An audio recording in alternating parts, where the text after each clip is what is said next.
शादी के बाद मैं अपनी बेटी और दामाद को दावत पर बुलाती तो मेरा दामाद अकेला दावत पर आ जाता और मेरी बेटी को साथ ना लाता।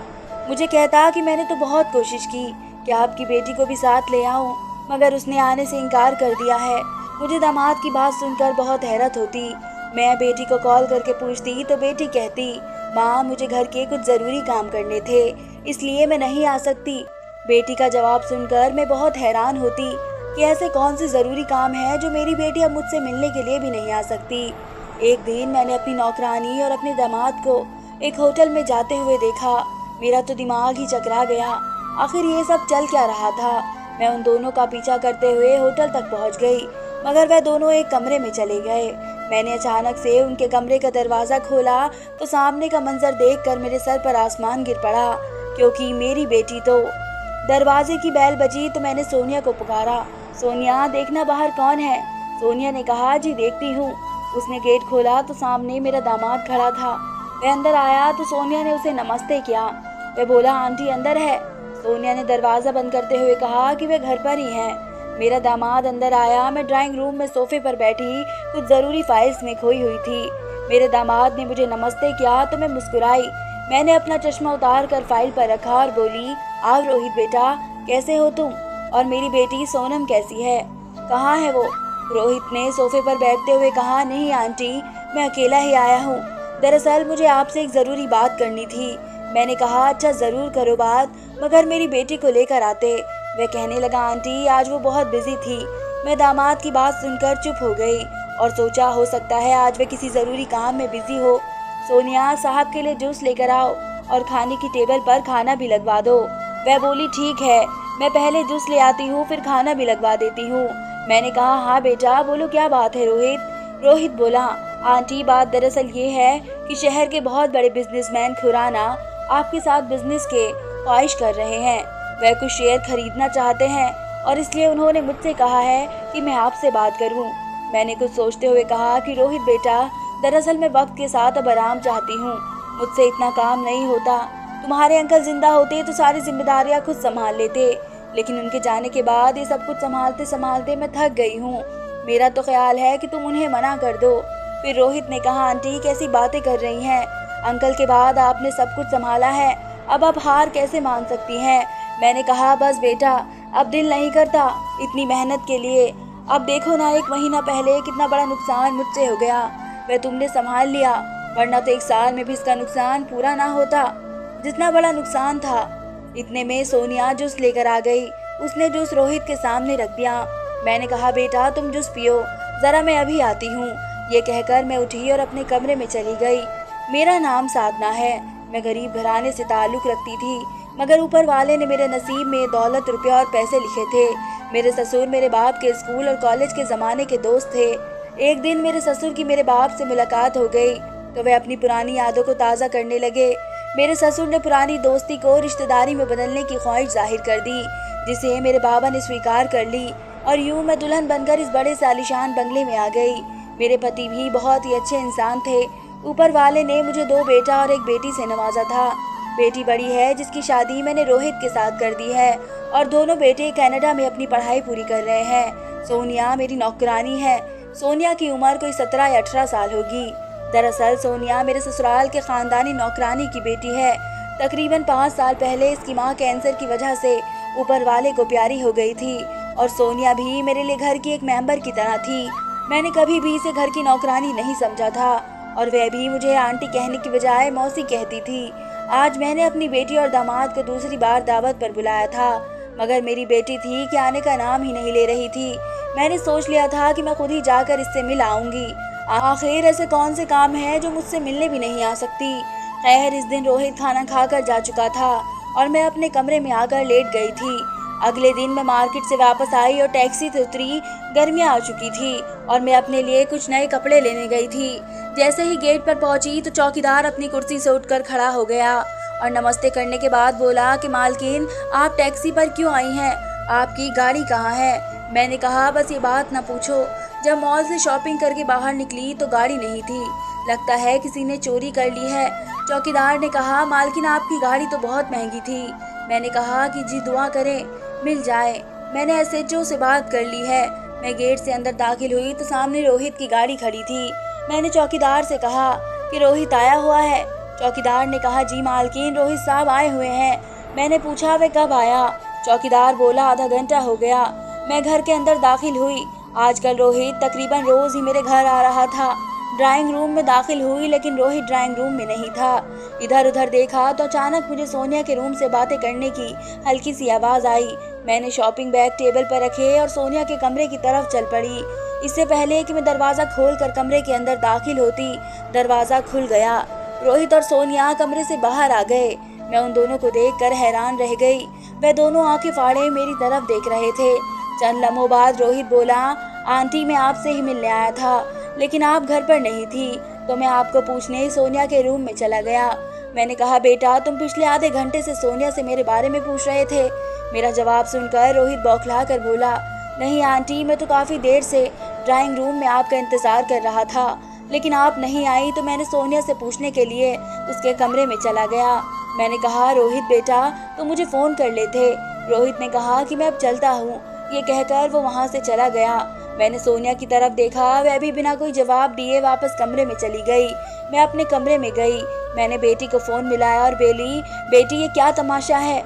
मैं 2 बार तुम्हें दावत पर बुला चुकी हूँ और तुम मुझसे मिलने नहीं आ रही। बेटी ने कहा, माँ, मुझे टाइम नहीं मिल रहा और दूसरा ये कि रोहित आजकल बहुत बिजी रहते हैं। जब भी उन्हें आपकी तरफ आने के लिए कहती हूँ यही कहते हैं कि थोड़ा काम कम हो जाए फिर आपकी तरफ आएंगे।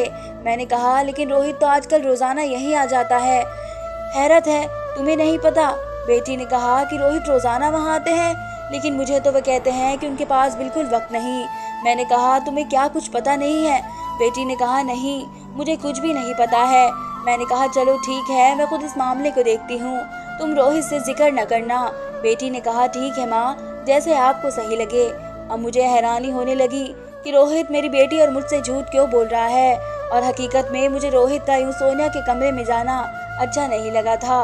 वह मुझे भी तो फ़ोन कर सकता था। मैं उन्हीं यादों में खोई हुई थी कि कंपनी से मैनेजर की कॉल आ गई। मैंने कहा, जी मैनेजर साहब, कुछ पता चला? मैनेजर ने कहा, जी मैम, कोई मार्केट में हमारा नाम खराब करने की कोशिश कर रहा है और ये जो हमारा नुकसान हुआ है ये भी इसी की एक चाल है। मेरा ख्याल है कोई बहुत करीबी है जिसके पास हमारी कंपनी के बारे में तमाम जानकारी है। मैंने कहा, मैनेजर साहब, आप अपने ज़रिए से इंसान की खोजबीन करें, मैं भी देखती हूँ कि कौन है आस्तीन का साहब। ये कहकर मैंने फ़ोन काट दिया। ठीक 2 दिन के बाद मैं अपने ऑफिस से निकली तो मैंने रोहित की गाड़ी देखी। वह गाड़ी में बैठ रहा था, शायद उसे कहीं जाना था। मुझे हैरत हुई थी। मैं भी गाड़ी में बैठी और मैं रोहित का पीछा करना शुरू हो गई। मुझे ऐसा करना अच्छा नहीं लग रहा था। कुछ भी था मगर वह मेरा दामाद था। लेकिन ख़ास बात यह थी कि कुछ दिनों से रोहित बहुत अजीब किस्म की हरकतें कर रहा था। मेरे बाबा कहा करते थे कि समझदार इंसान वही है जो बदलती हुई हवा के रुख का भी अंदाज़ा लगा सके और देख सके कि उसकी हकीकत क्या है। जो इंसान बुरे वक्त को भाप लेता है वह बड़े नुकसान से बच जाता है। मेरे पति के इस दुनिया में जाने के बाद मैंने बड़ी कामयाबी के साथ न सिर्फ अपने पति के बिजनेस को आगे बढ़ाया था बल्कि अपनी कामयाबी के झंडे भी हर तरफ गाड़े थे। और उन सब की सिर्फ एक ही वजह थी, मेरे बाबा और मेरे पति, जिन्होंने मुझे ये सब दिया था। मैं अपने दामाद का पीछा कर रही थी कि अचानक उसकी गाड़ी एक होटल के सामने रुकी। मैंने उससे दूर अपनी गाड़ी को रोका और उसे देखने लगी। वह गाड़ी से उतरा और होटल के अंदर चला गया। मैं भी गाड़ी से उतरी और उसका पीछा करती हुई होटल के अंदर चली गई। उसने रिसेप्शन से चाबी ली और सीढ़ियों से ऊपर चल पड़ा। मैं उसके पीछे थी। उसने चाबी से कमरे को खोला और कमरे के अंदर दाखिल हो गया। मैं भी कमरे के पास आई और दरवाजे के पास कान लगाकर सुनने की कोशिश करने लगी, लेकिन अंदर से कोई आवाज़ नहीं आ रही थी। रोहित यहाँ क्यों आया था, ये बात मुझे परेशान कर रही थी। आखिर मैं नाकाम होकर वापस चल पड़ी। जैसे ही मैं कॉरिडोर से चलने लगी, कमरे का दरवाज़ा खुला। मैं छुपकर देखने लगी और मेरे पैरों तले से ज़मीन निकल गई। कमरे से सोनिया बाहर निकली और तेज़ तेज़ कदम उठाती बाहर आने लगी। उसे अपनी तरफ आता देखकर मैं तेज़ी से कदम उठाते नीचे की तरफ भागी। मैं कहीं छुप गई और सोनिया होटल से बाहर निकल गई। मैं अभी होटल से बाहर निकली, सोनिया ने टैक्सी ली और चली गई। यकीनन वह घर ही गई होगी। मैंने जल्दी से घर फ़ोन किया, किसी ने नहीं उठाया। फिर मैंने सोनिया के मोबाइल पर कॉल की तो उसने कॉल अटेंड कर ली। मैंने कहा, सोनिया, घर के नंबर पर फ़ोन किया, किसी ने उठाया नहीं, कहाँ हो तुम? वह बोली, मौसीकी, मैं नहा रही थी और अभी वॉशरूम से निकली हूँ। कोई काम है तो मुझे बताइए। मैंने कहा नहीं, कोई काम नहीं है। ये कहकर मैंने फ़ोन काट दिया। ये मामला इतना सीधा नहीं था जितना नज़र आ रहा था। मैंने सोनिया को कभी नौकरानी नहीं समझा था और हमेशा इस घर का एक मेंबर समझा था। आखिर वह मुझे धोखा क्यों दे रही थी? और रोहित तो मेरा दामाद है, वह मुझे क्यों धोखा दे रहा है? सोनिया और रोहित के बीच क्या चल रहा है? मुझे उन सारे सवाल के जवाब चाहिए थे। मैं घर पहुंची तो सोनिया कहने लगी, मौसी खाना लगा दूं? मैंने कहा नहीं, मुझे भूख नहीं है, सिर्फ एक कप चाय पीऊंगी। वह बोली ठीक है, मैं अभी चाय लेकर आती हूँ। वह जाने लगी तो मैंने कहा, सोनिया अपना मोबाइल दो, मैंने एक फ़ोन करना है, मेरे मोबाइल में बैलेंस ख़त्म हो गया है। इसने मुझे अपना मोबाइल दिया और चली गई। मैंने मोबाइल को अच्छी तरह से चेक किया लेकिन इसमें रोहित का नंबर नहीं था। उसी वक्त अचानक एक नए नंबर से एक मैसेज आया जिसमें लिखा था, सोनिया मेरे पास तुम्हारे बारे में जो राज है इसको जानने के बाद तुम्हारे दिन बदल जाएंगे। इतनी देर में सोनिया चाय लेकर आ गई। मैंने मोबाइल उसे देते हुए कहा, सोनिया कोई बड़ा अजीब सा मैसेज आया है, सॉरी। मैंने पढ़ लिया, वह भी इसलिए कि तुम तो वैसे भी मुझसे कुछ बात ही नहीं छुपाती हो। सोनिया ने मोबाइल लेकर जल्दी से मैसेज देखा और बोली, जी मौसी ये रॉन्ग नंबर है, कल से बेवजह मुझे तंग कर रहा है, मैं अब उसे ब्लॉक ही करने लगी थी। ये कहकर सोनिया कमरे में चली गई। चंद लम्हे बाद मैं भी उसे झांकने लगी। थोड़ा सा दरवाज़ा खोल कर देखा, वह ऊपर छत पर जा रही थी। वह ऊपर चली गई तो मैंने भी आहिस्ता आहिस्ता कदम उठाए और उसके पीछे छत पर चली गई। आखिरी सीढ़ी पर पहुंचते ही मुझे सोनिया की आवाज़ आई। वह फ़ोन पर किसी से कह रही थी, किस राज की बात कर रहे हैं आप? मुझे आपकी किसी बात पर यकीन नहीं है और मैं वही करूँगी जिसका फ़ैसला मैंने कर लिया है और मैं आपको बता भी चुकी हूँ। ये सुनकर मैं दबे कदमों से अपने कमरे में वापस आ गई। इतने में मैनेजर की कॉल आई। मैंने फ़ोन सुना तो उन्होंने कहा कि रोहित साहब सिंघानिया बिल्डर के मालिक मोहित सिंघानिया के बेटे हैं और मोहित साहब और बड़े साहब के बीच आज से कई साल पहले एक झगड़ा हो गया था और इससे पहले कि वह झगड़ा दुश्मनी तक पहुंचता, इसी दौरान मोहित साहब की हार्ट अटैक से मौत हो गई। मैंने कहा, मैनेजर साहब क्या झगड़े की वजह बता सकते हैं? इस वजह का पता चला तो मैनेजर बोला, मैम मैंने बहुत कोशिश की लेकिन मुझे इसका अंदाज़ा नहीं हो सका। मैंने कहा, मैनेजर साहब क्या आप झगड़े की वजह बता सकते हैं, इस वजह का पता लगा सकते हैं? मैनेजर बोला, मैम मैंने बहुत कोशिश की है लेकिन मुझे इसका अंदाज़ा नहीं हो सका। मोहित साहब तकरीबन 6 साल पहले इस दुनिया को छोड़कर जा चुके थे। उनके दुनिया से चले जाने के ठीक 1 साल के बाद मेरे पति भी हार्ट अटैक की वजह से मर गए थे। मेरे पति के दुनिया से चले जाने के ठीक 6 महीने बाद सोनिया की माँ भी इस दुनिया से चली गई। लेकिन इसका जाना एक हादसा नहीं था क्योंकि इसे कैंसर था। सब कुछ बहुत उलझा हुआ था, मेरी तो कुछ समझ में नहीं आ रहा था। लेकिन अब इस कहानी का पता लगाना बहुत ज़रूरी हो गया था।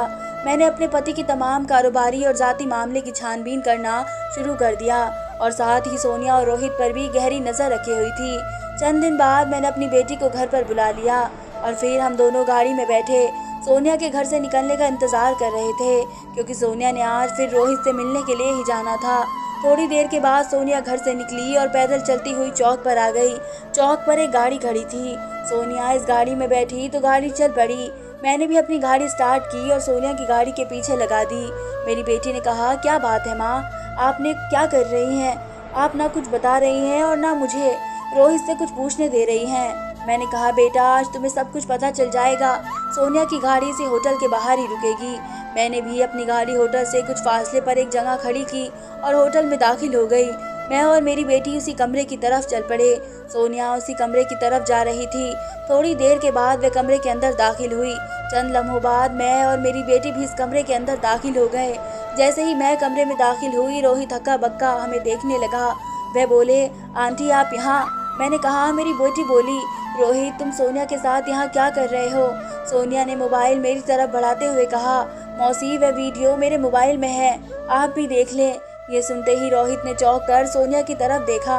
मैंने वह मोबाइल ले लिया। मैंने हाथ में एक फ़ाइल पकड़ी हुई थी। मैंने वह फ़ाइल टेबल पर फेंकते हुए कहा, रोहित तुम जिस गलत फहमियों की परछाई को सच समझ रहे हो और उनके पीछे भाग रहे हो, इसका सबूत इस फाइल में है। तुम इसे पढ़ लो। लेकिन मुझे दुख इस बात का है कि तुमने बिना जांच किए हमसे बदला लेने की कोशिश की। यह सुनकर रोहित ने कहा, आंटी एक सच मेरे पास भी है जो आप नहीं जानती और वह सच जानने के बाद आपके कदमों तले से ज़मीन निकल जाएगी। मैंने कहा, लेकिन तुम्हारे पास आधा सच है।